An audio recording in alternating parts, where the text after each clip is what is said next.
Lionel Messi ভারতবর্ষে আসাতে এখন ভারতে ফুটবলের হাওয়া বইছে।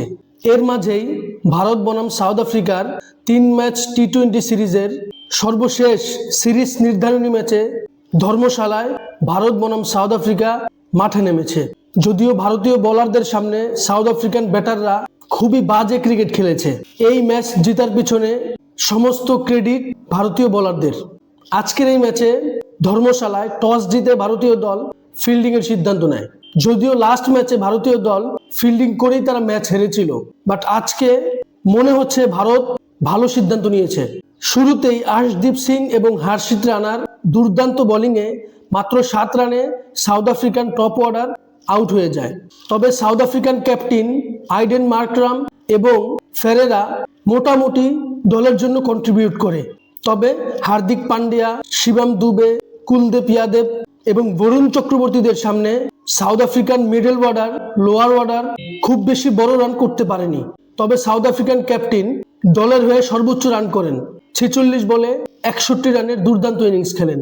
আইডেন মার্করাম 20 নম্বর ওভার পর্যন্ত ব্যাটিং করতে পারতেন, তাহলে হয়তো সাউথ আফ্রিকা 150 করতে পারত। যাই হোক, নির্ধারিত 20 ওভারে 10 উইকেট হারিয়ে সাউথ আফ্রিকা 117 রান করে। জবাবে ভারতীয় ওপেনার শুভমান গিল, অভিষেক শর্মা দুর্দান্ত ব্যাটিং করেন এবং 60 রানের অ্যাগ্রেসিভ পার্টনারশিপ করেন। পরবর্তীতে তিলক ভার্মা, সূর্যকুমার যাদব এবং শিবম দুবের দুর্দান্ত ব্যাটিংয়ে ভারতীয় দল মাত্র 16 ওভারে 120 রান করে এই ম্যাচ জিতে নেয় এবং টি-20 সিরিজে সাউথ আফ্রিকাকে 2-1 সিরিজ হারাতে সক্ষম হয়। আজকের ম্যাচে ম্যান অফ দ্য ম্যাচ হয়েছেন আর্শদীপ সিং। 4 ওভার বোলিং করে 13 রান দিয়ে 2 উইকেট নিয়েছেন। অনেক অনেক অভিনন্দন ভারতীয় ক্রিকেট দলকে।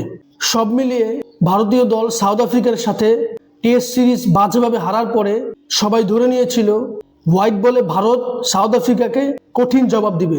তবে সাউথ আফ্রিকা তাদের নামের সাথে সুবিচার করতে পারেনি।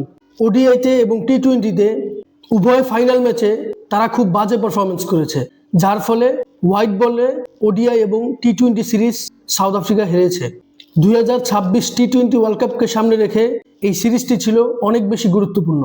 এ নিয়ে আপনার কোনো মতামত থাকলে অবশ্যই আমার সাথে শেয়ার করবেন। ভিডিওটি ভালো লাগলে লাইক, কমেন্ট, শেয়ার, সাবস্ক্রাইব করবেন। ধন্যবাদ।